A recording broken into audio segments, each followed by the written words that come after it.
Welcome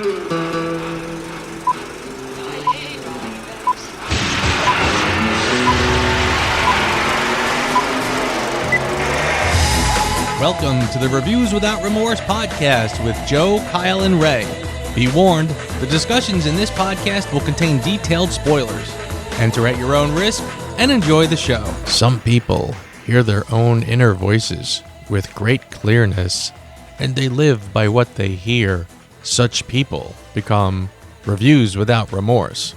And this is episode number 205. And in this episode, James Bond has a brand new director, Denis Villeneuve. We'll discuss it. Cinema has lost two great legends this week, composer Lalo Schifrin and the great Michael Madsen. We will pay our respects. And then, a story of betrayal, history, love, nature, and war in the remote wilderness of Montana. We will discuss 1994's Legends of the Fall. Gentlemen, how's everybody in the clubhouse today? Sweaty. It is definitely, it is July. But moist. Other than that, all is well. Very good and moist. It's good. Yes. I would say that I'm a major Bond fan. Yeah, and there's nothing like a good James Bond to cheer you up. That I would say. So, we have a James Bond director. And kind of I was a little surprised. I don't know about you guys, but what do we think about the new director, Denis Villeneuve, however you say that? I like a lot of his films. The ones that I would single out are Arrival, which I thought was brilliant, and the one that gives me hope for him as a Bond director is Sicario. And if he brings and if he brings a little bit of that attitude towards Bond, I'm all in for it. A lot of the comments that he's made seems like he's a big James Bond fan, so that gives me hope too. Is he too artsy for Bond? Maybe, but we've had some auteur directors a little bit. The last 3 Daniel Craig films were kind of auteur films, so I think we've got some movement in the right direction, and it's somebody that I think is going to treat the character with respect, and we're in good hands. Before we started talking, just to give you a little behind the scenes, Ray was kind of not sure who this was, and I said the second we start talking about his films, you're going to go, oh, that guy. So, yeah, he kind of lit up as soon as we said Sicario and a couple of the other ones. I did. I absolutely love that movie. And I know you do. If we're talking about like the artsy point of it and all, I mean, the way Sicario is just done, if it's anything like that, it's going to remind me of like Gary Fukunaga and his work with True Detective, how we have that long shot that I prayed we were going to see in No Time to Die, and then we got, and it was even better than expected. So if he can pull off something like Sicario with a Bond twist, yeah, I'm all for that. That makes me excited, so thanks for putting me onto that. Yeah, and he's worked with Roger Deakins on Sicario and on Blade Runner 2049, and Roger Deakins did the cinematography on Skyfall. So if he could get him back, the Skyfall, as much as it frustrates me as a movie, it's one of the most beautiful looking James Bond movies of all time. So I'm all for a Roger Deakins return. Yeah, I think I kind of said my piece a couple times. I think, some people probably have heard it already. But yeah, I think this is a home run, this director. I think if nothing else, I think a lot of people were a little nervous. As soon as Amazon became part of the equation, people got nervous that Bond was going to become like some streaming schlock. And I think this pretty much dispels that completely. Yes. I mean, this is obviously a home run. This is a heavy hitter.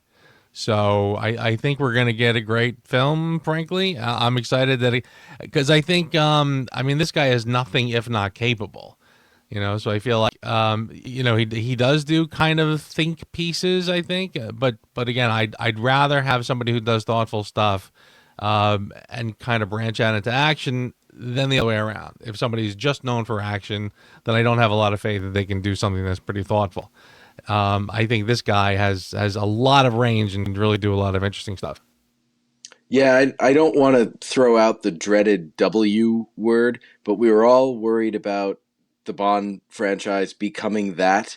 post No Time to Die, post Daniel Craig, post Amazon takeover. Denis Villeneuve is a filmmaker. I don't think he cares about pushing any sort of political agenda. He just wants to make a really good film. So I think Bond is in very capable hands here.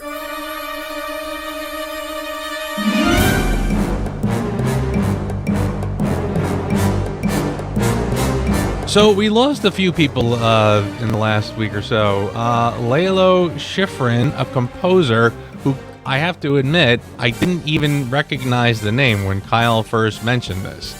So I had to kind of look him up, and I was like, oh, okay, all right. So he's done a few things that I recognize. But Kyle, tell us a little bit about this. So of the three of us, I've kind of grown the reputation as being the soundtrack guy, and Schifrin is one of my all-time favorite movie composers. When I start listing his movies, you're going to be like, oh, wow, this is a big deal. So he's probably best known for the Mission Impossible TV series, and I don't think there's ever been a more iconic theme tune than the Mission Impossible theme tune. But then you look at his movies, he's done all the Dirty Harrys, Bullet, Enter the Dragon, the Rush Hour series. So they're always like that. I'll call it like funky, dangerous jazz score. That's the Schifrin trademark. So pull up that Dirty Harry soundtrack sometime, or the Enter the Dragon soundtrack, and you'll get really into it. It's one of those. He's one of those composers that transports you into the world of the film that he's making, whether it's set in Hong Kong, San Francisco, or wherever Mission Impossible took place that week. I think he's one of the greatest, and a real loss to Hollywood. Not that he's done much lately, but he was the man. Sounds like detective porn music. Yeah, kind of. And you see a lot of, like, each score, you hear a little bit of Bullet in Dirty Harry, and you hear a little bit of Dirty Harry in Enter the Dragon. You hear a lot of Enter the Dragon in Rush Hour. So, like, he kind of homages his own work, which is pretty cool, too. Sorry for your loss. You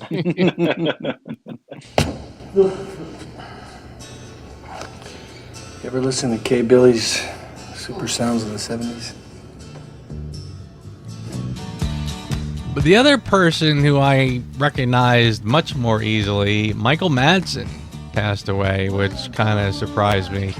A guy he's a familiar face on a lot of things, and obviously we know him pretty well because he's a James Bond alumni. He actually made one of the James Bond films, which I think at the time was kind of, we all kind of perked our heads up a little bit, and it was like, oh wow, they got Michael Madsen in this movie. He kind of made you wonder what they were up to with that casting choice. But yeah, I mean, this he's been in a ton of things. I won't go through them all. I'll let you guys have at it. Ray, tell me about Michael Madsen.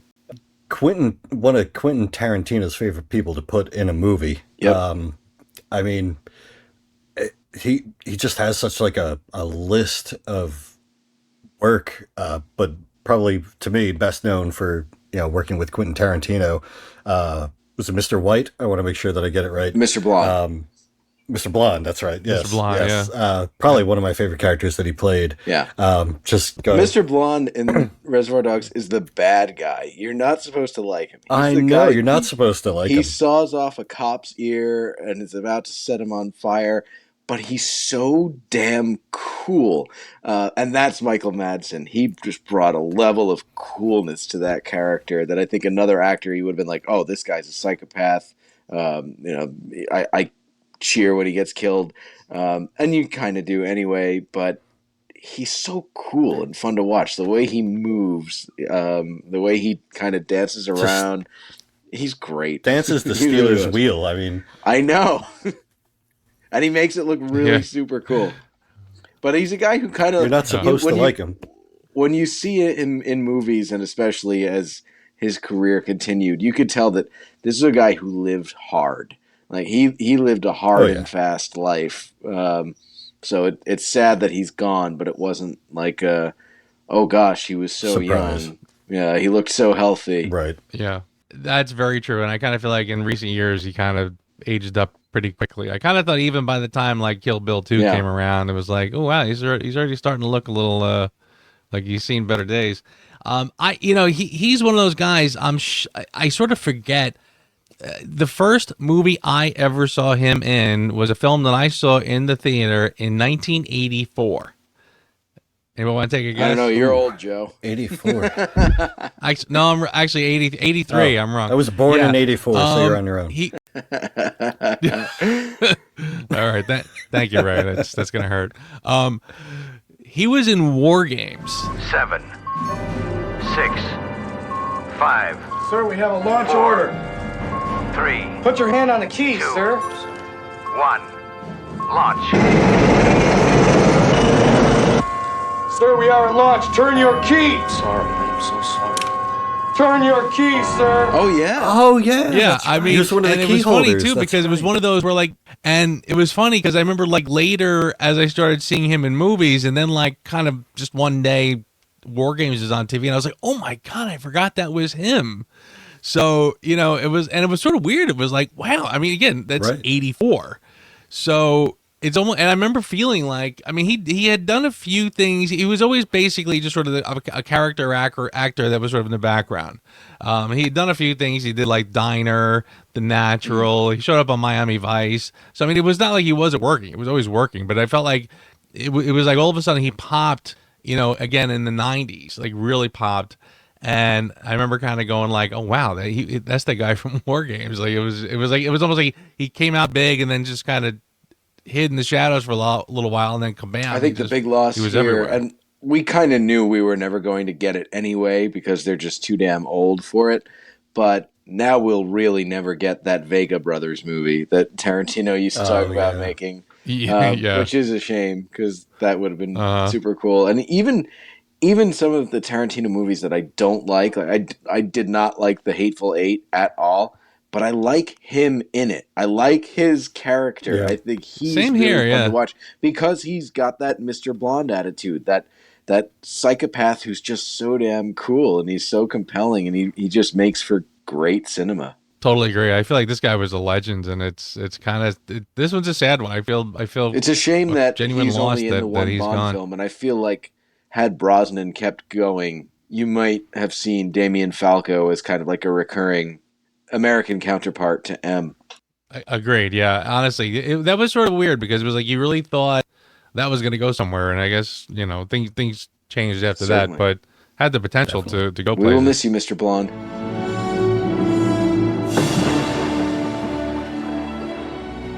Some people hear their own inner voices with great clearness, and they live by what they hear. Such people become crazy, or they become legend. In the early 1900s, three brothers and their father living in the remote wilderness of Montana are affected by war, love, and betrayal. Written by Susan Shilladay, William D. Whitliff, and Jim Harrison. Directed by Edward Zwick. 1994's Legends of the Fall. I believe this was a request. Am I right? Yes, this is another request from my friend Stephanie. So thank you, Stephanie, for listening and giving us stuff to review. Agreed. Thank you very much, Stephanie. And Damn you, this was an Stephanie, for interesting requesting one. this. This seems like a Joe Darlington kind of film. So why don't you take the lead there? Actually, I would like to go last if you don't mind. Okay. All right. I have a question for you guys. Okay. If you were going to give this movie a subtitle, what would it be? Legends of the Fall. Brad Pitt's hair. Brad Pitt's. That's a good one. All hail Tristan. Legends of the Fall. Women ruin everything. There you go. Ray, you're seeing this for the first time. So, what did you Yes. think? What's your first take? My first take, guys, watch out for Brad Pitt. If he's in your family tree, he's going to steal your girl. I mean, did that really come as a big surprise? No, Brad it didn't. And that's kind of what pissed me off because I thought that the movie was incredible, almost very predictable. To like, I'll give it 85% predictable, because as soon as what was his name, Samuel, comes off the train to introduce his fiance, and she comes off and he's a dork and she's kind of hot, I'm like, Brad Pitt's gonna nail her at some point. It took 56 minutes for Brad Pitt to bang her, so it wasn't a surprise. But so much of it was very predictable to me, and then I was confused by the entire story. I mean, there was a lot going on. It seemed like it was multiple different stories, and they were just like, let's just put Brad Pitt as the sexy dude and make a movie around it, and he's going to be the central role of it. But I mean, none of it was cohesive to me. It just pulled you in all different directions, and the central theme is Brad Pitt's gonna bang your girl. That's what I got out of this movie. The thing about Pitt is, I mean, he's so often just thought of as he's only Brad Pitt. He's just handsome. He's a sex symbol. He's a really capable actor. He's got a lot of range. Brad Pitt is talented, and this is one of those movies that I think really put him on the map. This and a similar film, A River Runs Through It, which I thought we were watching this week. they're very similar. This movie, I got a lot of A River Runs Through It in this film, and which is one of my favorite back episodes of Reviews Without Remorse. So for those of you fans who have only just joined the podcast feed, go back and listen to it. It's good. But it's a little bit of that, and it's a little bit of Dances with Wolves. It's one of those movies. They don't really make these kinds of movies anymore, but they thrived in the 90s, where they weren't this huge, expensive blockbuster, but they were bigger than an indie. They had like a middle budget, one or two big stars, a couple of like, oh yeah, that guy actors, and just very lush looking filmmaking technique. I don't see these kinds of movies being made anymore. Yeah. It's interesting you said that, because I remember noticing this time around that, it was not a very big budget, and the place that you see that are in the war scenes. I kind of felt like the war scenes were, we have uniforms and we have barbed wire. What can you do with that? Right. You know, just don't ever point the angle like towards the enemy or anything like that. No. Yeah, if they would have zoomed out with the camera, it would have been like in somebody's backyard or something. They're not in France. They dug like one trench, and they're just playing cowboys and Indians in the backyard. Yeah, basically. Pretty much. Kyle, tell me about it. What do you think of this movie? I have to say, I haven't watched this movie in a long time, and watching it as an adult, I liked it.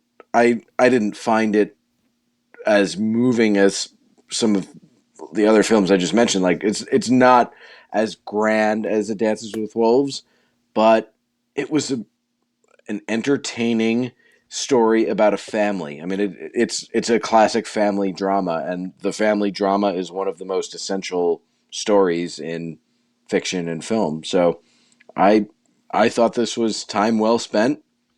Good movie. Am I going to rush out to watch it again?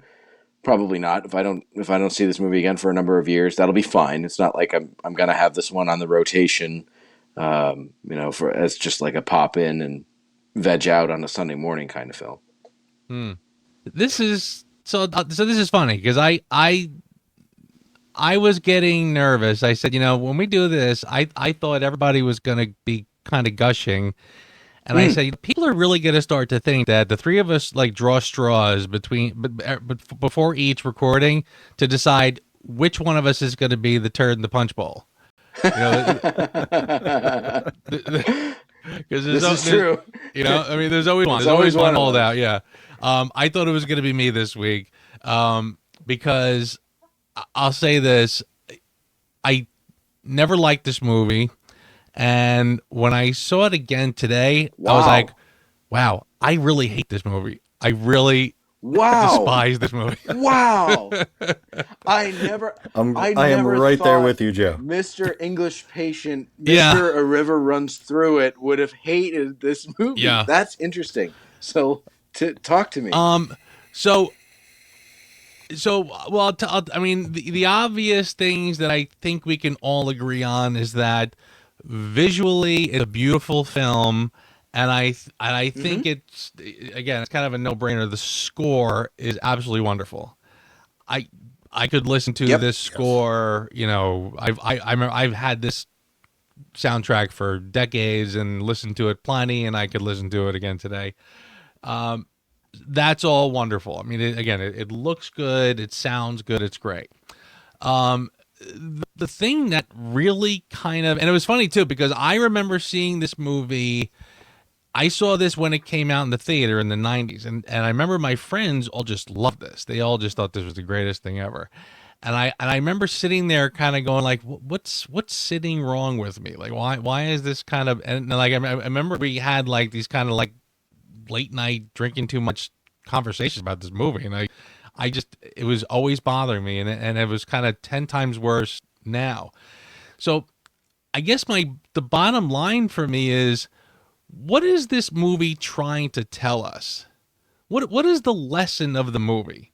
You know, because I feel like I watched this and it's like, you have the oldest son who is trying very hard to do everything right. For some reason, the father, right out of the gate, treats him like a jerk.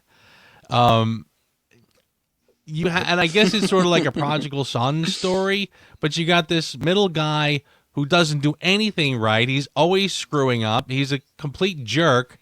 But the father constantly fawns over this guy. And honestly, the whole movie is, and again, by the way, I should preface and say, I completely agree. Brad Pitt is probably up there with Tom Cruise as being one of the last of the great movie stars. I think he's terrific. Yep. I don't think he was great in this. Ironically, I think he was good. But it was fun because when I saw this, I think this came just after California. Did you guys see California? Him and Juliette Lewis is in it. It's a phenomenal movie. If you haven't seen it, write it down. It's California with a K. It is such a good movie. But and he in California, he plays like a guy that you probably wouldn't even realize it was Brad Pitt. You know, like it would take you a minute to kind of go, oh, that's Brad Pitt doing that, because he just seems like a totally different guy. This to me seems like Brad Pitt doing, and it's almost like he's still kind of youngish. So he's kind of still doing that kind of pouty face because the director said the chicks love that. Just do that little thing with the lip that you do and stuff. So he's doing a lot of that in this. But honestly, as I'm watching this movie and I'm feeling like it's almost like I feel like I'm getting the head push, and it's like somebody wants me to get down on my knees in front of Brad Pitt. I'm like, no, I don't know. I'm not going to. Like I'm not playing along with this.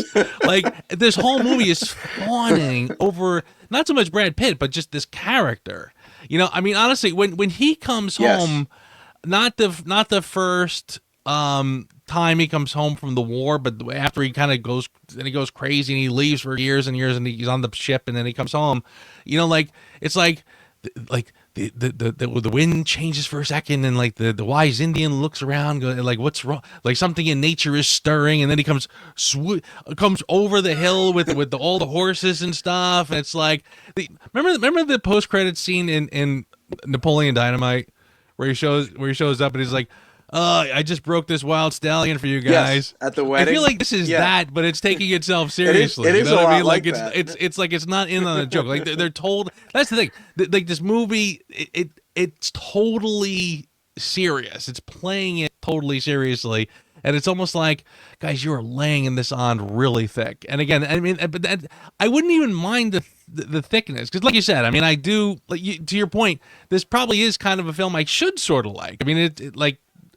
English Patient, Dances with Wolves, but you like those big epic family but I mean, dramas. but this one is so pretentious to me. Like it's very pretentious, and again, like I said, it's the message that really bothers me.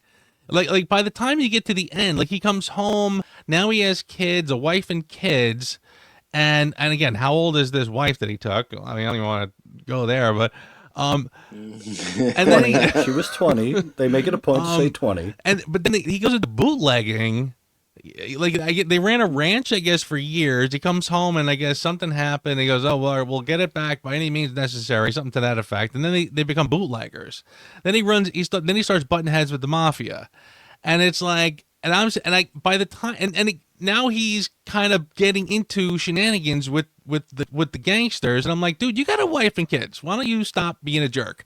And then honestly, by the end, when he says to his brother, and again, the brother who's been shit on the entire time for absolutely no reason, by the time he says to his brother, Fuck that guy. "Brother, would you mind raising my kids?" I feel like you should turn around and go, "Why don't you raise your kids, you bum?" Like, maybe if you stop being a jerk, you wouldn't have to go like running off and living in the woods or something. I don't know. So yeah, it's just, I don't know. And I feel like I'm just that guy this week, because I feel like this is a movie like honestly, somebody requested this and they're gonna be like, I wish I didn't request this because this guy's a jerk. But that's the No, it's always the best when we really feel Right. passionately about something. Yeah, but that's it. I mean, that's where I'm at with this movie. It's like, it just, and honestly, like I kind of forgot how sort of it's so self-satisfied. Again, these glorious shots of Brad Pitt with the long blonde hair flowing in the wind and stuff, and it's like, I get what they're going for, and again, normally I'm fine with all that stuff, but just here it was just like, just stop again. Like, if the other brothers were constantly getting shit on, so that Brad Pitt was constantly the hero, every girl's dying for him. I mean this puts James Bond to shame. Like, I mean, I feel like, never say never again when like every woman is just smacking their lips every time James Bond walks through the room. I mean, this is 10 times worse. It's like, Well, Joe, the problem is that it's not every woman throwing themselves at Brad Pitt. It's taken three dudes that are growing up in the wilderness or whatever, like Central America, in the middle of the mountains and all that. One dude, the dorkiest of them all, brings home a semi-hot chick with three brothers, and then they go out to The only rural woman on the Colorado, plains. the only one that like they've ever seen, and all of a sudden, all three brothers are in love with him. Obviously, the one that brought her home that wants to marry him, but then you got Brad Pitt, who quote says, "I'm sure it'll be the same with fucking," to his younger brother, because he wants to wait till they're getting married. He's like, "Did you fuck her yet?" No, and then the other brother that's just like, "I'm in love with her," and then he walks in at just the right moment when like Brad Pitt's like 27 minutes into the film, has his hand on the back of her head because it's the only chick he's seen in God knows how long. It's one chick with three dudes. Of course, all three of them are gonna want this chick, and that's one of the main problems I had with the movie. Yeah, they all love this chick for no other reason except it's a piece of ass that's there with them now in the middle of. It was like the episode of South Park where they all start to get little funny feelings because they're around that age and stuff. Yeah, exactly. Everyone just loses their mind. It's just like, they're ripping each other up over this one. Yeah, you're absolutely right. And it is funny, if you're watching. Did you notice this, though that the dudes that get out of the country and they go to the city make well? Like the first brother, and maybe Samuel, that's he leaves the city initially. Maybe. You go out and seek your fortune. Don't stay at home, and don't get comfortable and caught up in the familiar, and go out and seek your fortune. One thing that I will say about watching this movie as an adult, it's very telegraphed. Like, it's easy to tell where the story is going to go just by the performances and the direction. Okay, Alfred's going to fall in love with her. But he's not going to get her. Okay, she's going to sleep with Tristan. That is not. I mean, that the youngest brother, I forget his name, is going to get killed in the war. A lot of these things that are quote Samuel that are supposed to be like major plot points. Just by observing the movie, a sophisticated film goer is going to know that. The only thing that really threw me for a loop, because it comes out of nowhere, is Charlotte's suicide. Why? Yeah. Right. What? Yeah. Huh? Yeah. Wait. Why are we doing this? Right. No. Yeah. No. You're absolutely right. I mean, I'll say this. I'm trying to decide if the script telegraphs things, or it's almost like the script isn't clever enough to save some things. It tells you everything kind of up front. Like to your point, when Yes. little brother shows up for the first time with the girl, and you see the brother light up the second he sees her. It's like, okay, this is going to be a problem, And so, Yep. right. So it's like they And don't she try has to. eyes for Tristan. Alfred has eyes for her. So right away, you could just tell. Yeah. Okay, I know this where the story's gonna go. Yeah, right. She's constantly looking out the window at Tristan because he's such a hunk and all this other stuff. So yeah, I told it right again. It's funny too because I walked away feeling that it was funny. I was trying to decide, is the story a problem? Like, is it out of whack, out of balance? And I kind of was like, I think it's all kind of the place. Everything is sort of in place where it should be, I suppose. But yeah, I mean, honestly, it almost felt like, and I remember the first time I saw it kind of feeling this way, but it was almost like by the time you were getting to that bootleg stuff, it was almost like the film was starting to drag on a little long, and now it's kind of going in a funny direction that kind of feels like it's out of left field because we need drama again. It's almost like you're trying to. So we've all seen Lethal Weapon 1 and 2. Right? Mm-hmm. I kind of feel like this movie... Many times. Yeah. I feel like this movie is Lethal Weapon 1 and 2 all as one movie. Because it's like in the first movie, Riggs is crazy because his wife is dead and stuff. He's suicidal, he's nuts, and by the end, everything works out fine. And then in the next movie, the film is smart enough not to forget that, so he's pretty kind of normal in the beginning, and then, of course, something happens and now he's crazy again. Because we need crazy Riggs in a movie, right? I kind of feel like that's what this movie does. It's like the whole first half is, Tristan goes through the brother dies. It doesn't seem even all that phased at first, but then he kind of goes bananas over it. Okay. And then he leaves, then he comes back and everything is fine, but we need something to trigger him to go nutty again, to go off on a rampage and all this other stuff. So it almost felt like it was kind of tacked on to sort of reach some conclusion. Like, again, like he's this kind of crazy, unhinged wild man, so we can't have him settle down with a wife and kids. It does seem a little, I don't know, like it meandered a little bit and almost kind of lost sight of the plot. And quite frankly, honestly, by the time you got to the scene where the baddies come to the house, basically to bump off Tristan, and by this time the father's old and the father pulls out the shotgun, and then somebody goes to take a shot at the father, and then you get no, and he jumps in front of the father, and of course the other brother Alfred takes him out, and all of a sudden now the father goes over to Alfred and gives him a big hug. If I was Alfred, I'd be like, eat shit, old man. Just go shit in your hat. I just would, like, that was so annoying. It's like, oh wait, you shit on this guy throughout the entire movie, and I remember I couldn't quite even grasp. See, like, it's funny when the three go off to war. At one point, somebody writes a letter home, and it's like, oh, Alfred and Tristan aren't really talking as much these days, and they're not seeing eye to eye, and something or other.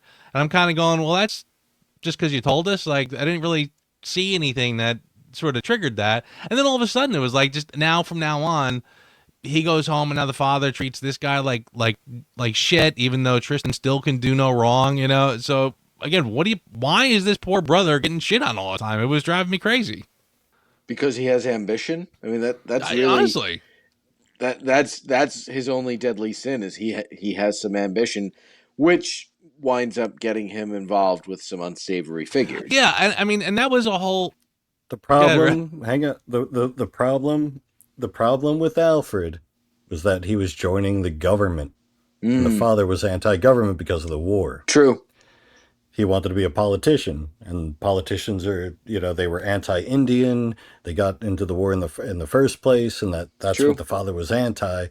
So that's kind of where that animosity came in. My problem with it was that Alfred's a cuck the entire movie. He's in love with this girl. Pretty much. It's true. There are other fish in the sea. You don't have to go after the girl that both of your brothers have shagged first. I know. It's like, I mean, come on, like, sloppy seconds is one thing, but Jesus, you're like, do you really want to be something her like that. third choice? And she can't branch out beyond just this family. She's That too, yeah. that Exactly. And dedicated just to Yeah. this family. that's probably why she killed herself at the end. She's like, Jesus Christ, I've already banged 2 of these dudes, and now I'm with the third, and now the second one's Well, she back. never I had the can't first take it one, but yeah. anymore. I'm going to eat a bullet. That's right. Yeah, he died first. Oh, yeah. No, I mean, well, that's again. That kind of went to. I was feeling at that point, like, yeah, there's a part later, and he's saying you deserve to be happy to this girl after all this stuff, and Tristan now dumped her after he left, whatever. And it's like this guy's still doing his duty. That's how I was looking at that. Like he now he's looking at her like he still likes her. I Sure. guess he's still kind of sweet on her, but. I felt like at that point, like again, yeah, talking about damaged goods. I mean, she made her decision twice, and he's the third guy on the totem pole. And I felt like at that point he's just doing his good deed, really. So, but again, this guy still can't. I mean, at one point by the end, they're standing over her grave, him and Tristan, and he's like, I followed all the rules. I followed God's rules. I followed man's rules, and somehow everyone prefers you. And I'm like, I almost felt like that was kind of like not very subtle storytelling right there. Like you're telling me the moral of the story, and which I'd been sort of screaming at the screen the whole time, and it was and it's so yeah. But I'm agreeing with this guy. I'm like, yeah, like why is this guy getting crapped on in this movie? That's again, what is this movie trying to tell me? Like, don't be a good guy like him, be a jerk like this other guy, and everyone will just fall all over themselves because you got long blonde hair.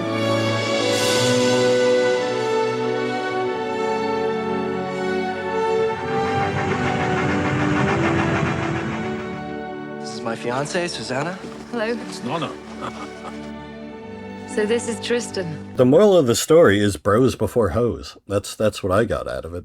Is it because Tristan is the one who's like really he was born in a storm and he's very connected to the land and he has this Native American spirit about him?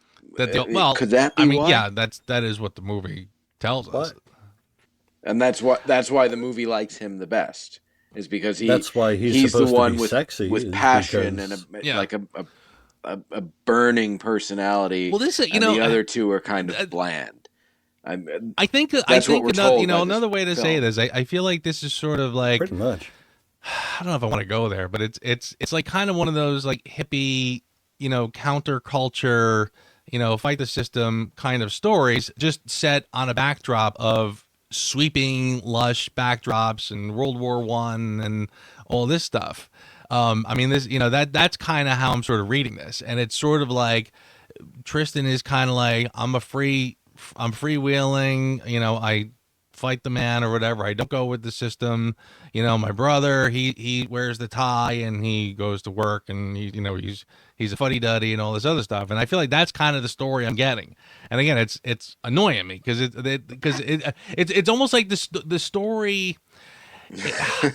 I want to say that the story doesn't know enough to make that subtle, but then again, I don't think they're trying to. It's almost like the film is telling me straight out that yes, this guy did everything he was supposed to do, but we're going to crap on him anyway. So you would almost think that they would sort of paint him like, I feel like a different movie or a different story would have painted the oldest brother, Alfred, with some flaws, like he's a little too ambitious for his own good, or, maybe his motives aren't as pure as he says, or any of that kind of stuff. So that way, when you're it's supposed to make you root for Tristan. Okay, well, Tristan's a little unorthodox and he's pretty wild, but he's authentic, so I'm going to like him better. But the story never tells me that. The story tells me flat out that this brother is straight up doing everything he's supposed to do. He's doing everything for love and loyalty to his father, loyalty to his family, a sense of loyalty to his brother's wife, who he's obviously fallen in love with. So, but again, it's like he honors. I mean, honestly, that scene after Tristan shags the what's her face, and then the next scene, the brother's saying like, "So when are you going to be married?" He's like, "What? So I can make an honest woman of her?" And he yells at him back, and I was like, "Yeah, you jerk! like this is not like I don't know. Like, yeah, I mean, this is a different time. You don't just shag your brother's chick. It's not cool. I don't know. It just again, it just didn't sit right. And then that kind of mocking, and it was. I remember thinking too, like he says he's gonna marry her then, and it almost feels in the movie like he's only saying it because his brother's kind of putting him up to it, but he doesn't really mean it. So, you know what I mean? It sort of felt that right off. So I was already like, I don't like this guy. I'm not, honestly, the whole time, like when he's going through all these bad things, I'm like, quit feeling sorry for yourself, you big baby. Like it just wasn't working. I mean, it was so weird. And that's why Tristan has to run away and work on the ship for a while and be away from Montana, because he had no intention of marrying this woman and making a nice woman and living like his straight-laced, rule-following older brother, and I think he felt guilty and had to split. See, I see that a little bit differently, though, Kyle. Okay. I see Alfred as the one who first fell in love with his brother's fiancée while he was still alive. Very much so. But he was totally into her right off the bat in like an almost creepy way. So I don't think he's innocent in that way. And then having Tristan, when he goes off on his voyage, that's him dealing with his PTSD from the war. And you know that because he has a total ayahuasca trip where you just see him being held down by natives and he's screaming at the top of his lungs for no reason.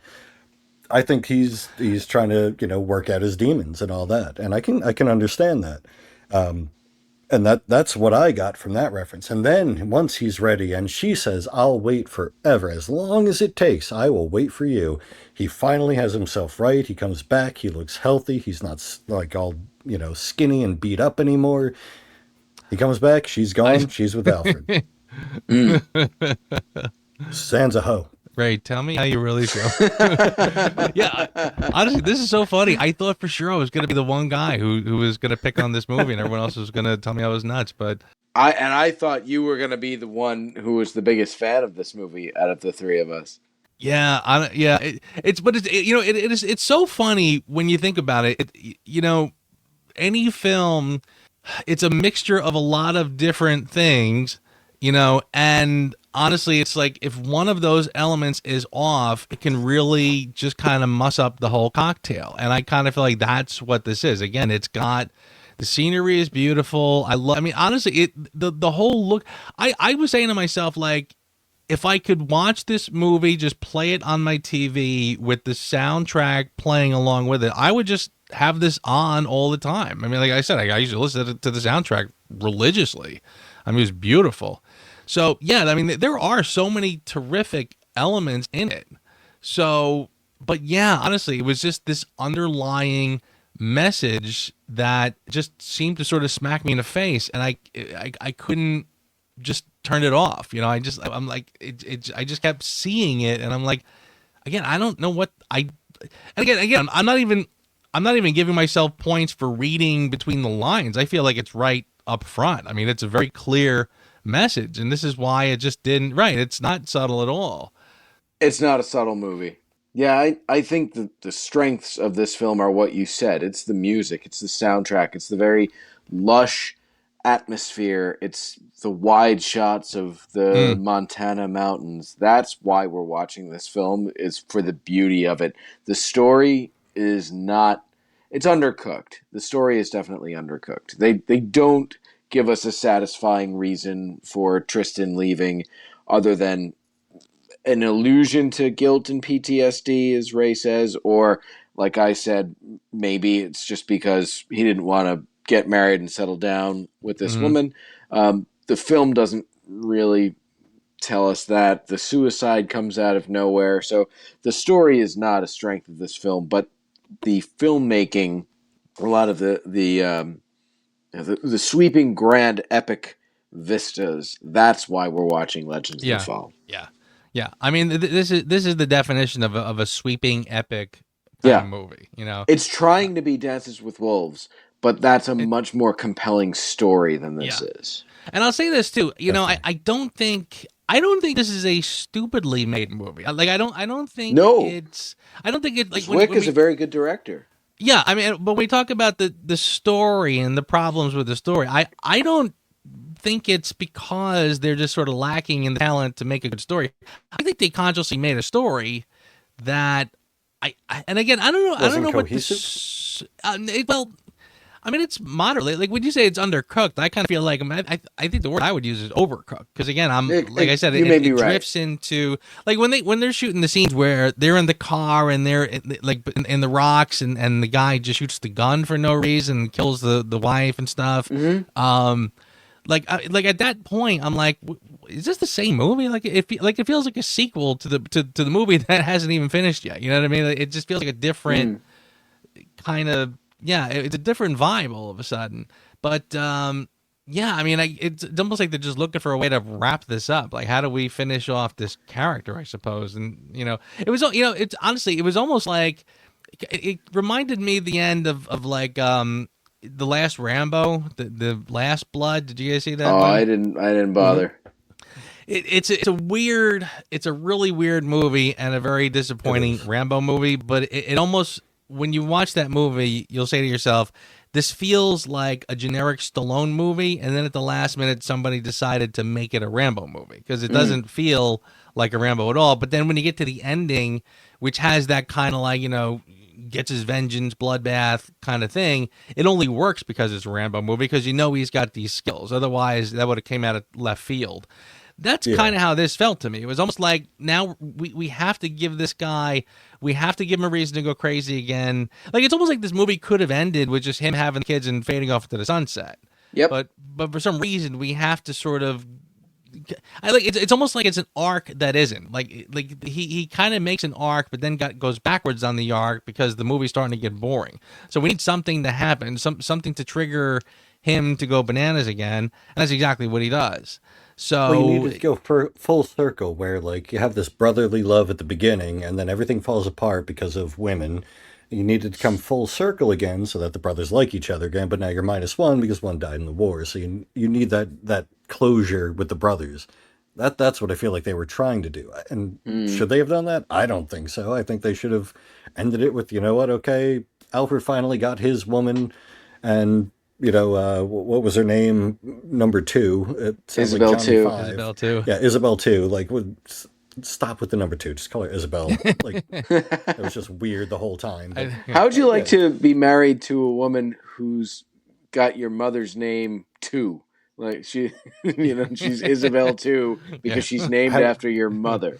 Yeah. How would you like your ex-love interest to name their firstborn, and when you can't have a kid, to name it after the first man that you were engaged to? Right. Like that was all awkward too. Yeah. Well, that was I mean, that was sort of honestly when she meets Tristan's son.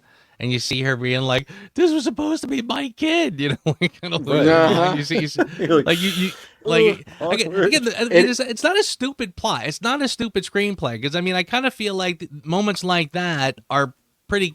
I'm not gonna say clever, but they work pretty well. I mean, you could see what they're doing with that. Like she's looking at this kid saying, "This was supposed to be my son with him," so she's all heartbroken and whatever else. I don't know if I think it leads to suicide, but whatever.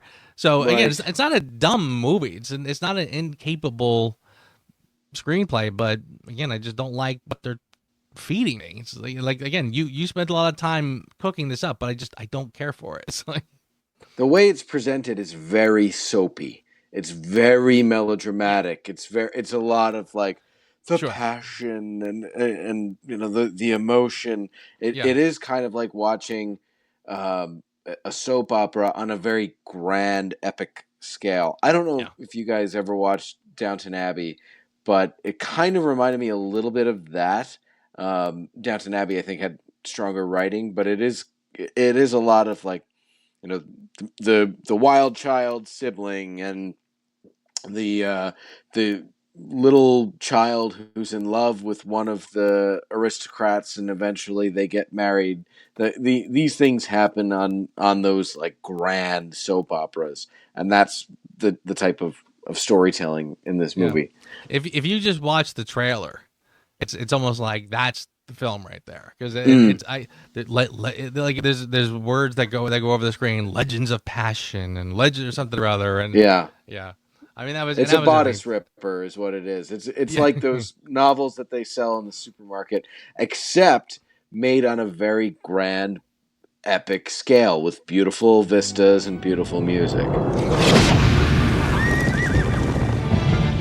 His spirit had the strength to hold his family together. To us all. But his destiny had the power to tear them apart. This is a turning point in the history of the world. Don't talk at me, boys, if I've never seen a war. What'd you guys think of the ending? I thought the ending was incredibly saccharine and sweet and almost like cliche how cheesy it was. Like, oh, we love you. We love you. Oh, that wasn't the ending I was referring to. I meant like the end. End. With Tristan being killed by the bear. Yeah, it's a good death. It was a good death. I'm like, the motherfucker was mauled by a bear. Like, that was a good death.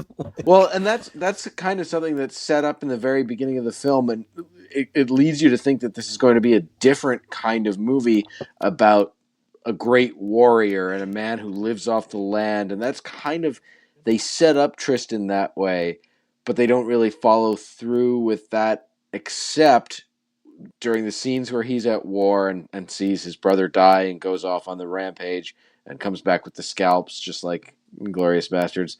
And then at the very end, when he's killed by the bear, like I would have thought this would have been a movie about how Tristan became like this amazing warrior. It really isn't. But I think that that the theme of it was a good death, that part is undercooked. It's set up in the very beginning, paid off in the very, very end, but there's nothing to remind the viewer of that theme throughout the film. I'll tell you what you're making me realize and making me think of, and you can tell me if you agree or disagree, but I'm sort of feeling like, you know how we've seen so many of the sort of like woke movies with the strong female leads and all this stuff, and we all kind of roll our eyes, not because we have any issues seeing women in those roles, but because they make the mistake of making them these superheroes from the beginning who never really have to learn, how to be a warrior, or they don't overcome obstacles. They're these Mary Sues that are just sort of perfect all the time. Yep. That's how I see this. To your point, you don't see Tristan growing into anything. He's just this kind of, diamond in the rough, and he stays that way throughout the entire film. And the whole movie is about everyone just reacting to him with such reverence. So I think that's kind of why it just always drove me nutty. Is like this guy who everyone just fawns over. It's like I need a napkin to clean the slobber off everyone watching this movie, because that's all it is. It's just him drooling over him because he's just so wonderful and perfect. And it's that, I think that's the part that kind of gets me, is like, where, if anything, instead of getting better, he gets worse and worse. It makes more and more bad choices, gets more and more people hurt. And again, honestly, I think it's the movie purposely tells you, like, when the little brother gets killed in the war, they kind of basically tell you it would be unfair to hold Tristan accountable for that. Fair enough. But then everything after that, all of the misery after that, is kind of his own fault. Leading up to the point where he leaves his children with his brother to raise, because he got himself in more trouble. And instead of just growing up and acting like a father, first and foremost, and so again, it's instead of improving or coming to terms with certain things, he's just a jerk the entire time. He is. And it would, like, tell me if I'm wrong, but I mean, what was it? Interview with the Vampire came out also in '94. Also, long hair Brad Pitt. Like, would this movie work with Brad Pitt? Would this movie work with any other actor aside from Brad Pitt, who just came off of, I don't know which came first, but you still have long hair, sexy Brad Pitt. Would this movie work with another lead in that role, and people would still be like, oh, it's a great movie? Like if you stuck, I don't know, like George Clooney or something, in that role, is it only because it's Brad Pitt that this movie has that success? Because we're both shitting on the story pretty hard. This movie does survive on the fact that it's Brad Pitt in his prime, or at the beginning of his prime. Really, I think that's one of the reasons why this is so revered. It's a Brad Pitt vehicle for damn sure. And yeah, to your point, I think I don't know. I think if you put somebody else in that role who's not quite as this is almost like, you know, if a goofy guy walks up to a lady in the office and says, "Hi, would you like to get coffee?" She calls HR, and it's a harassment problem. Dude. But if it's a handsome guy, right? If it's a handsome guy, it's not a problem at all. You know, very similar here. I feel like the movie relies on him to be charming and charismatic, so that you don't notice all of those like glaring flaws in his character. I don't think it would have worked if you switched the roles or put somebody else in there who was not quite as I agree, as captivating. Yeah, the only other person who maybe could have done it is Tom Cruise, and he would have been too old for it. Yeah, and again, he would have been the same age as well. He would have been older, but I mean, it's the same time that Interview with a Vampire came out. Yes, so you're they right. Both look good and with long hair. So. And he is that level of movie star that, you know, his star power could have carried it. Maybe I don't know, Travolta maybe, but again, he would have been too old. So I think it has to be Pitt or somebody on that level, and there are very few people on that level of movie star. Yeah, I mean, it was obviously the right time, and he was the right person at the right time. DiCaprio, maybe. He was a baby at this point, I think. Yeah, right. He would have been like Gilbert. Gilbert Grape or whatever. Yeah, probably somewhere around there. Yeah. So with the whole Brad Pitt development thing, when he comes back from the war and he's all banged up, and I mean, we get that one scene which I actually thought was kind of badass after his brother dies and he goes off and he just kills everyone. That's my favorite scene in the he's movie. All shredded up and bloody, and he's just with that look on his face riding back to the camp. That was one of my favorite scenes. But then that's leading into, you know, all the stuff that I think it's hinting at with the, like, PTSD and all, including the bar scene when his father takes him out for drinks, you know, to celebrate and all. And he wants to get 4 drinks, but they won't serve the Indian. And then he has a moment where he pulls the gun on he beats the bartender with the little bat that he was hiding behind it. And then he jumps over the counter, puts a gun to his head, and he's like, "You see him, he's a friend of ours." They have that whole scene. That's a cool scene too. But that brings me to a question about beer for Kyle. Please. Kyle, I've been to a couple bars, and one in particular in Fells Point here in Maryland. They have a English cast which is served warm beer. We've been going through some heat on the East Coast over here, so 90 plus degrees over the past couple weeks. How do you feel about warm beer? Well, it's not meant to be like warm, like blood warm. It's cool. It's not ice cold the way we would drink, you know, light beers. It's cool.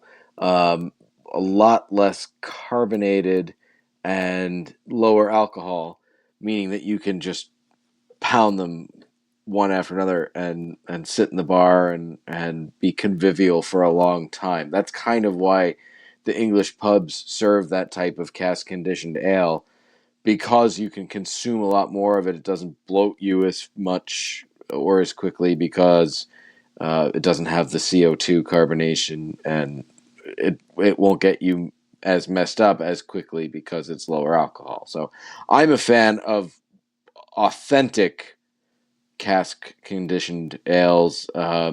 Some places do it right, some places don't. But when it's done right, it's really, really good. I love how you segued into that one. That was beautiful. Help me! Samuel! Justin! No! Samuel chose to be a soldier, and soldiers die. I did like Anthony Hopkins after post-stroke. We should talk about Hopkins.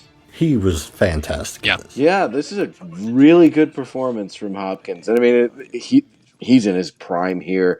This is what, a year or two after Silence of the Lambs, so he's like riding high off of an Oscar win and one of the greatest horror movies of all time. So, yeah, Hopkins in this movie couldn't look away. I think he's one of the highlights for sure. I agree with that, and I think he really nails the whole aging thing, because it's almost like you watch this and you start to count the sort of phases that he does, because I kind of feel like obviously he's young and sharp in the beginning. When they come back from war, he's a little bit slower, I guess, and then of course at the end he has a full blown stroke, and he's whatever. But I kind of feel like, even like it's not a jump from, it's like young, kind of middle age, and then this like I kind of, even between there, I feel like there's like degrees that he's doing, and he really does it well. Yeah, well, he did a fantastic progression, and I honestly think that his post-stroke character acting as that character post-stroke was better than prior to. And I really don't, I mean, I don't know for a fact, but I'd assume there was no makeup for it. That was just him stretching out his face in one direction, and he was able to do that. And he pulled it off fantastic. I mean, I don't wish that upon anybody, but from what I see in the medical field on my day job, like, it's fairly accurate. And he pulled it off really well. And it was very emotional too, especially when he wants to celebrate and stuff.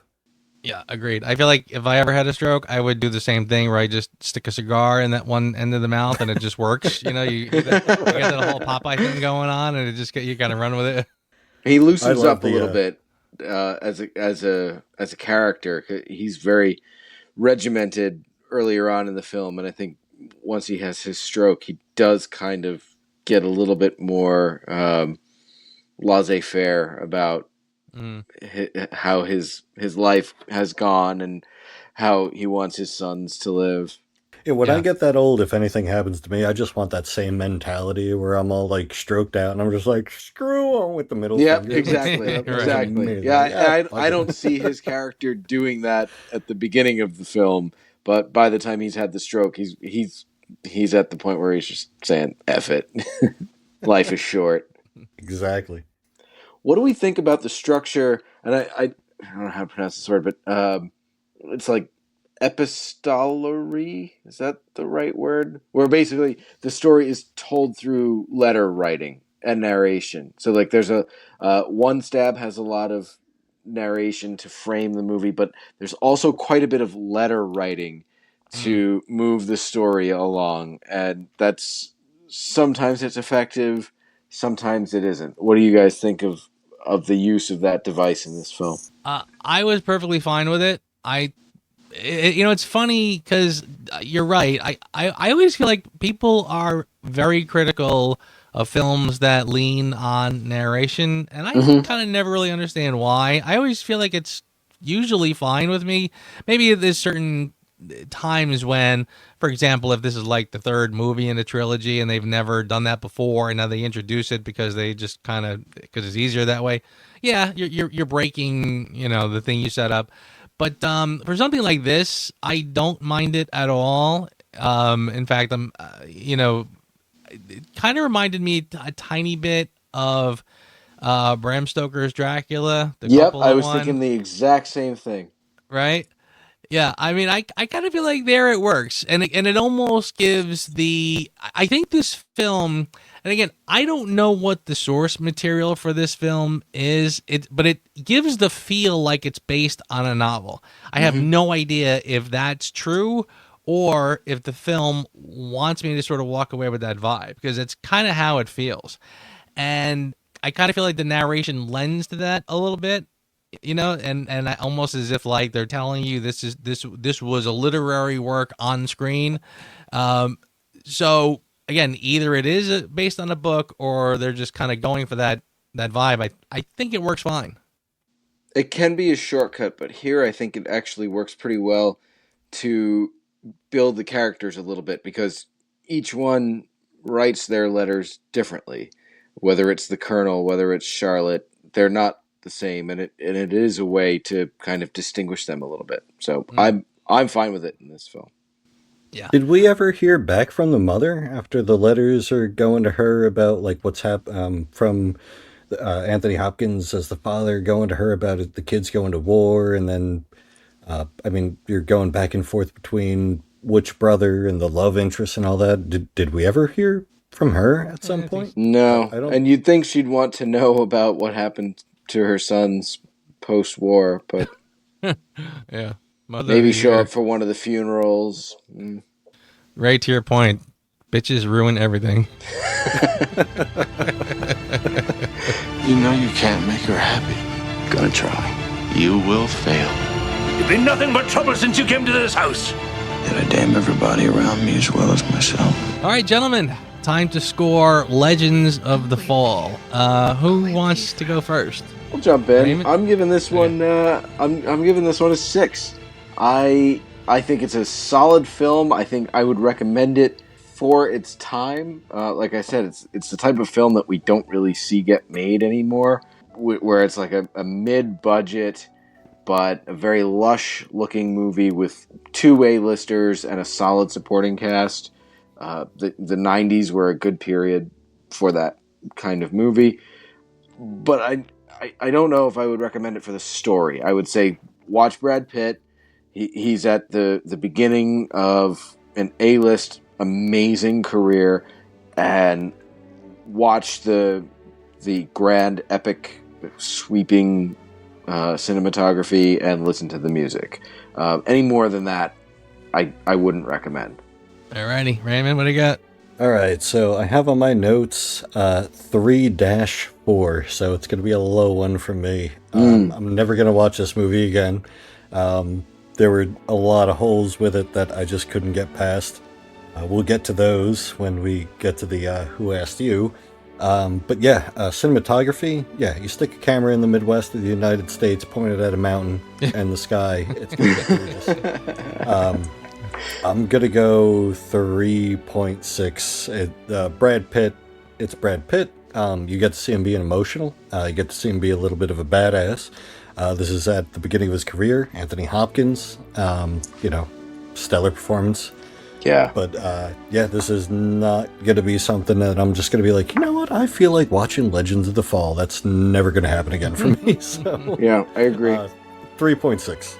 Well, this is interesting because I was actually sort of teetering around a 7, believe it or not. Jesus even though Christ. I spent an hour ripping this movie to shreds. Shitting on this movie. But I think that's sort of, again, this is a film that I want to like, that I kind of feel like, again, kind of to Kyle's first point, is like, this is kind of up my alley if it worked.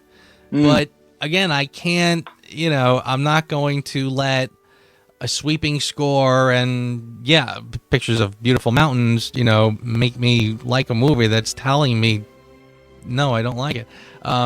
So I guess I'll keep it around the 6 as well, because it's right. It's a weird one because I feel like it's competently made. It makes it. I have a feeling it's a pretty small budget film, but I think they stretched it out to look like a much bigger, more epic film than it probably should have been. And again, the performances are very good. I think everybody's terrific in it. It's the kind of movie that you could probably see the actors were probably thrilled to do, because they're all saying to themselves, nobody makes sweeping epics like this anymore. This is going to be one of those movies that people are going to watch for decades and stuff. And then, again, like I said, the message of the story just rubs me wrong. Like it just really just grinds my gears. So I can't do it. So I'll go with a 6. Joe, to give another Brad Pitt character a quote in regard to your score: sticking feathers up your butt does not make you a chicken. That film's a bad film. You don't have to score it so high. Very well said. It's very apropos. But for your consideration, who's got one? I've got a couple of them, but I think the layup, the one that I have to go with, is Hopkins. He's brilliant in this movie. It was a top tier Hopkins performance from the prime of his career. Nice. Raymond, what do you got?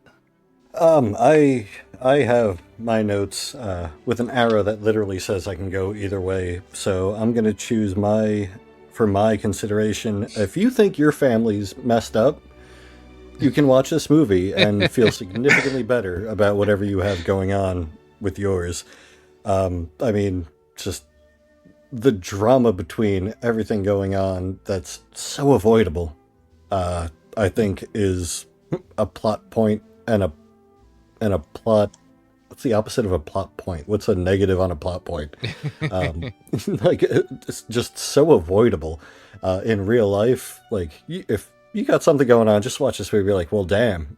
At least my brothers and my two brothers didn't try to bang my fiance, and if they did, at least you didn't go to war and die. And if that's not the case, if that's the case, and that even happened, at least you didn't have a stroke. And if that's the case, it just goes on and on and on with this movie. There's always another layer of drama that happens, and you know what? Your life probably ain't that bad. And it's all Tristan's fault. It is. We'll see. And her fault. I don't know. Suzanne's fault. Yeah. Kyle, when you said you were going with the layup, I thought you were going to grab this one for sure, but I'm going to go with the score by James Horner, which is great choice. Absolutely tremendous. I mean, and again, I can listen to this soundtrack any day of the week. You know, whatever gripe I have with this film, the score almost single-handedly rescues it, frankly. And it's probably one of the things that keeps the tug of war that I have going on. That, you know, part of me wants to like this movie, and the other part, you know, can't do it. The score is one of the score is probably like the biggest guy on the other end of that tug of war, pulling me in that direction. Horner is one of the masters. Great choice. Yeah. But who asked you? I think I just have to go with, and it's not anything I can point to concrete, but it's a lot of like big high drama soap opera, oh my type of storytelling that I think can get a little cliche, a little overboard, a little bit saccharine. So the soap opera nature of the plot as it unfolds, I think is the thing that frustrated me about this movie. Ray, what do you got? Kyle, I'm going to echo you, but I'm going to put it in plain terms. Suzanne's a hoe. Alfred's a cuck. Tristan's a dickhead. And Samuel's the only honorable son in the family, and they killed him off in the first half hour of the movie. What about Alfred? He was an honorable son, don't you think? Alfred. Too busy being a cuck to call him out? Oh, Alfred. Alfred was the cuck, yeah. Suzanne was a hoe. Alfred was a cuck. Tristan's a dickhead, and Samuel was the only honorable son. They killed him off in the first half hour of the movie. He brings home a chick, and he's like, this is the love of my life. I'm going to marry her. I'm saving myself for marriage with her. What happens? One of his brothers is like, I'm going to bang her. And in the first 15 minutes of the film, Tristan has his hand on the back of her head, and he's like, I'm about to make out with you. Alfred walks in and sees it, and she turns around ashamed, and he's like, I didn't do anything, and walks off. And then Alfred's like, but I love her. But Alfred loves her, confesses his love, then they go to war. Samuel dies. They come back, and he's like, hey, I still love you. And she's like, no, I still want to bang Tristan over you. Does that. He leaves. It's a mess. It's a mess. The whole thing's a mess, and I can't get over that. Yeah, I haven't a clue what I should pick for this. Maybe I'll just go with this one. What is it with women cutting their hair off before they commit suicide? Is that something that yeah? You know what I mean? That was like a Britney Spears thing, wasn't it? Is that like some weird trope that just I don't get it. I was wondering if it was like if she was getting ready for some sort of major act of defiance, like she was going to go out into battle and take on the O'Banians, right. But no. Actually, you know, that's probably what I should have picked. I should have picked the depiction of the Irish as no good rock. I'll wait for you. I'll wait for you forever.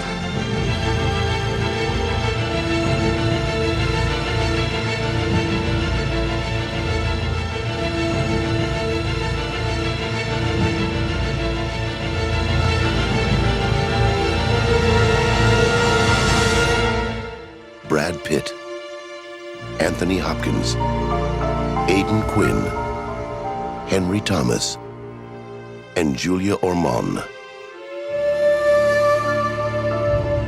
Legends of the Fall. Gentlemen, I think that is Legends of the Fall, and this review did not go at all the way I thought, and I feel like we owe. Those are the best kind. Yeah, I feel like I really owe someone an apology right now. Sorry, Stephanie. Nah, that's a lot. That's what makes it fun. Yeah. I have noticed that, like, when we like a movie, the conversation's bland, but when we just have these mixed opinions, makes the conversation fantastic. Debates are better than when we all just go, "Yeah, that was awesome. Yeah, that was awesome." All right, gentlemen, thank you for another great one, and I will see you both next week. As always, sounds good. Take care.